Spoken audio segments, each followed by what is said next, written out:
मार्गावर इथे जन्मले माझे सर्व शिक्षक सर्वांना माझा नमस्कार।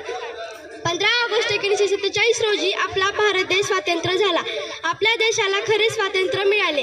26 जानेवारी 1950 रोजी डॉक्टर बाबासाहेब आंबेडकर यांच्या आदेशाखाली एक मसुदा समिती नेमली। या समितीचे 2 वर्ष 11 महिने 18 दिवस अथक परिश्रम करून भारत देशाला एक संविधान प्रदान केले।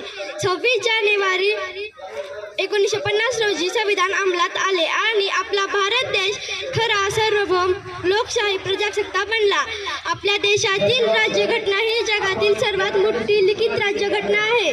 लोकशाही म्हणजे लोकांनी लोकांच्या हिताकरिता चालवलेली राज्य होय। 26 जानेवारी म्हणूनच आपण 26 जानेवारी हा दिवस आपण प्रजासत्ताक दिन म्हणून साजरा करतो। उत्सव दिन रंगाचा आभाळी आज सजला, उत्सव दिन रंगाचा आभाळी आज सजला। नतमस्तक मी त्या सर्वांनी इतिहास घडवला, नतमस्तक मी त्या सर्वांनी इतिहास घडवला। एवढे बोलून मी माझे 2 शब्द संपवते। जय हिंद, जय